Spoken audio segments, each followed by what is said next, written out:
Hola, estimado docente, espero que esté bien. Me presento, mi nombre es Juan Daniel Gómez y hoy vengo a hablarles del tema del derecho probatorio. Aquí, ¿qué es el derecho probatorio? Aquí claramente nos muestra y nos dice que el derecho probatorio es el campo de estudio responsable por la optimización en el manejo de pruebas referentes a un proceso jurídico. Esto quiere decir que esto nos puede ayudar mucho tanto a inicios del proceso de un juzgamiento hasta finales del proceso. ¿Por qué? Porque aquí nos podemos basar en todo lo que hemos que hacer o lo que hemos que saber en un proceso de denuncia, demanda o etcétera, lo que sea que esté en el caso.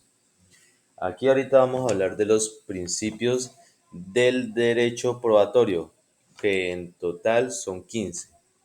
El primero vamos a hablar de la autorresponsabilidad. La autorresponsabilidad es la parte que presenta la prueba, tiene la responsabilidad o carga de demostrar su autenticidad y validez.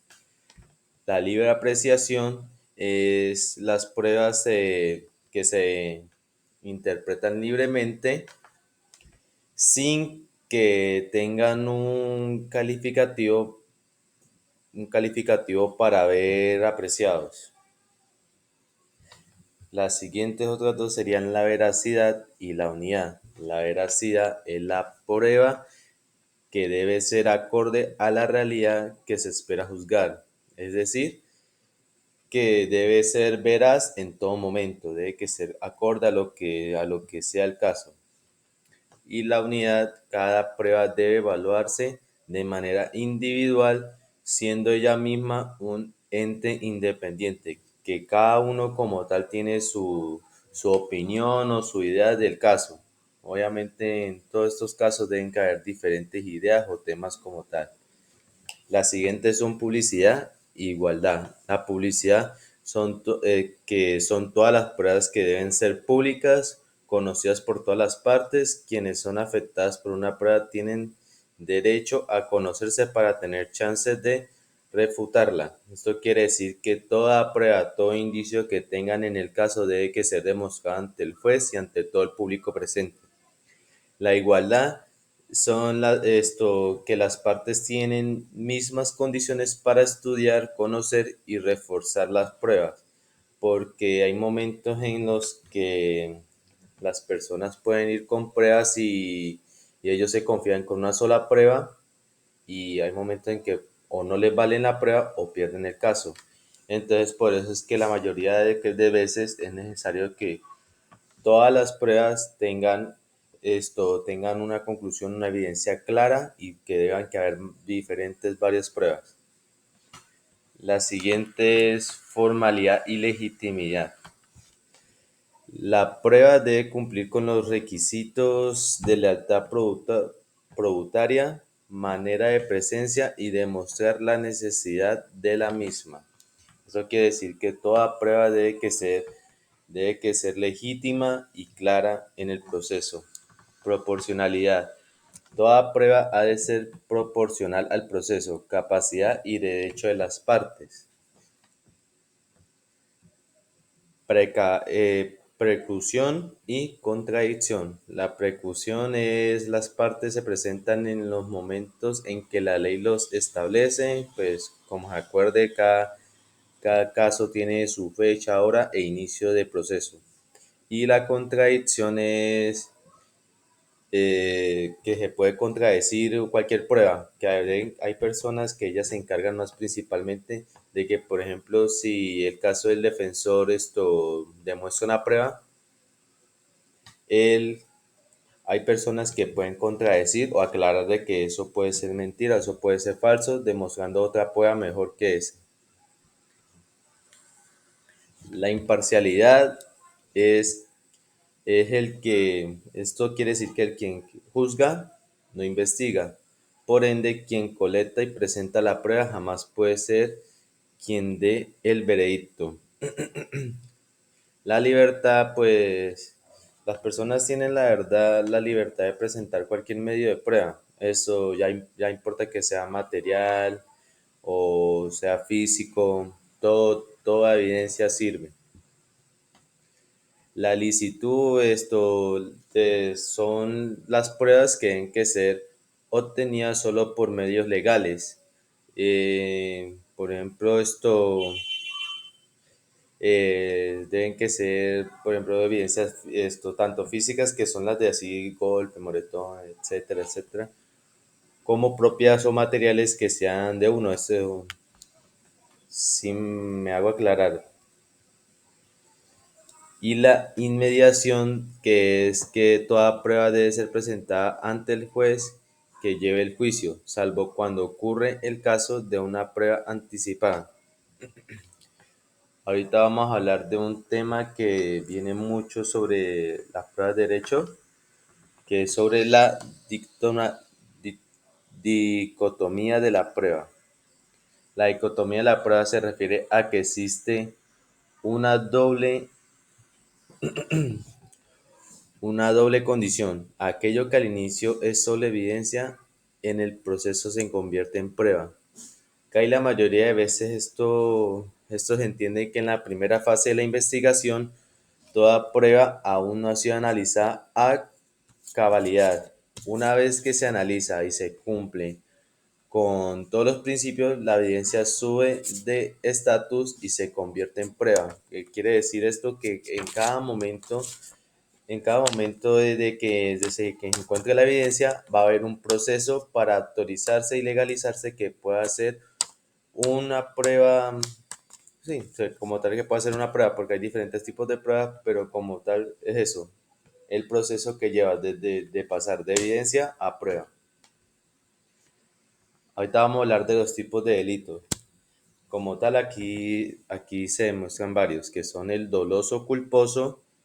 El doloso es aquel que existe la voluntad de provocar un, un perjuicio, y el culposo es que no hay dicha voluntad, pero sí hubo un acto o acción de temerario. La siguiente es la de acción u omisión. La acción como tal es cuando incumple una norma. Por ejemplo, si está en un lugar, en un parque que dice no fumar y yo lo hago, eso es la acción. O la omisión es, como esto podemos coger un ejemplo, cuando alguien presenta un accidente de tráfico y no socorre a la persona accidentada. Ese podría ser un ejemplo de omisión.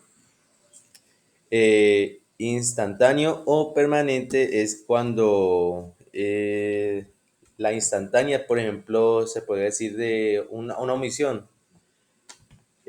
Omisión es cuando la persona, yo agredo a alguien y lo mato. Eso sería homicidio, perdón, me equivoqué, homicidio.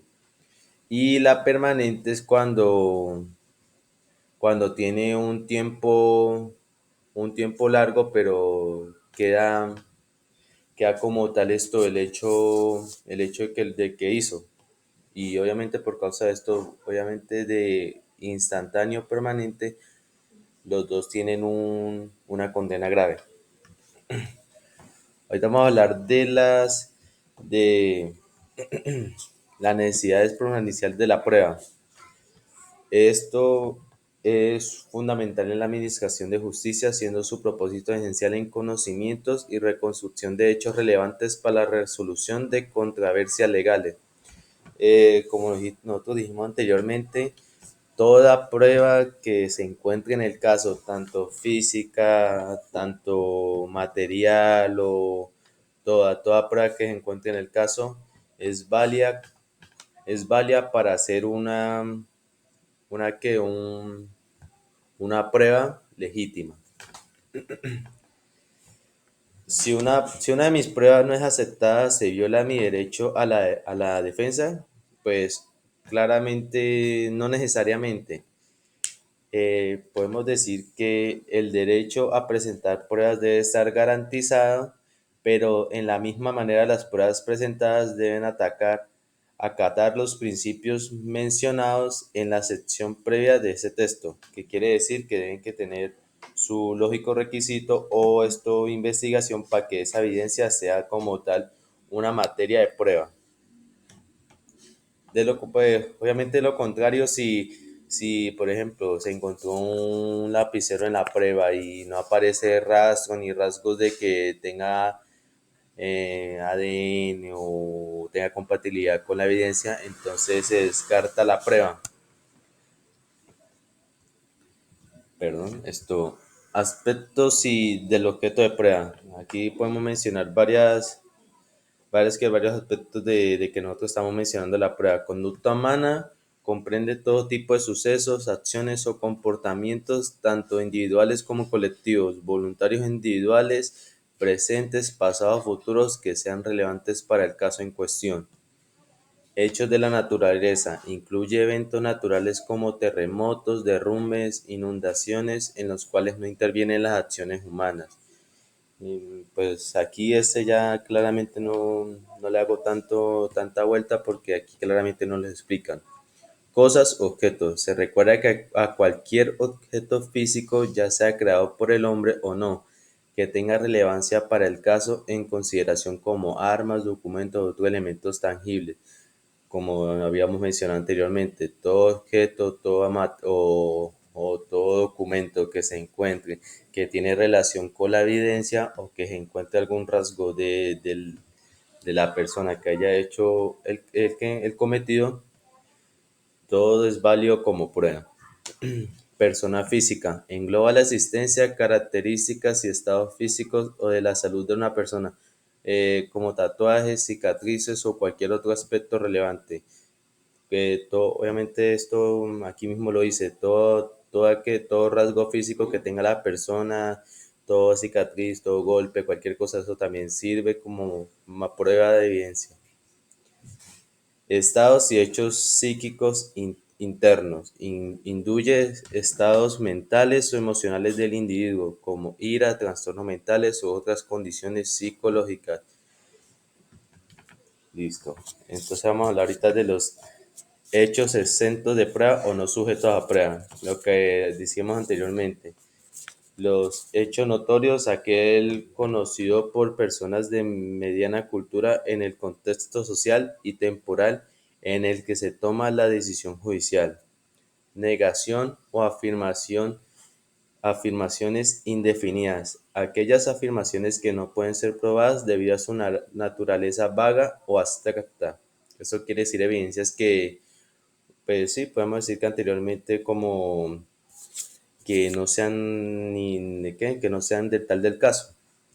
Hechos confesados o admitidos no requieren prueba adicional una vez que han sido confesados o aceptados por la parte correspondiente, aunque es necesario corroborarlo. Tanto el demandante como el demandado, si alguno de los dos confiesa sobre el caso, o por ejemplo, si el demandante confiese que hizo todo el caso, entonces ahí ya no hay necesidad de mostrar tanta evidencia algo. Lo mismo que el demandante, si el demandante confiesa otra cosa que de la que están peleando, entonces ya ahí sacaban las evidencias, sacaba el caso y ya ahí depende lo del juez lo que la condena o ley que le pueda imponer a la persona. Legislación nacional. La legislación nacional no requiere prueba siempre y cuando haya sido publicada y sancionada según lo establecido por la ley. Eso quiere decir que todo caso debe que ser mirado y cometido ante la ley. Y tanto al Código Penal, porque todo ese proceso, toda esa evidencia de, por ejemplo, de cuántos años debe que tener una persona si hace infracción a una norma, ahí claramente nos lo dice en el Código Penal, qué cantidad de años o meses o etcétera, lo que sea de días, horas, tiene esa persona por cumplir. Y listo, eso sería todo de mi parte. Como tal, así resumiendo sobre el tema, lo que yo entendí, el, el derecho de prueba es más principalmente basado en todo lo que nosotros hagamos en el proceso de juzgamiento, desde que nosotros hacemos la recolección de evidencias y de materia de prueba, hasta que nosotros estamos en el momento de juzgamiento y el proceso que se hace ahí, tanto el de pruebas, el de testigos y el de declaraciones de las dos contras, hasta la decisión que tome el juez al final. Eso, pues, muchas gracias por ponerme atención y ya sería todo de mi parte.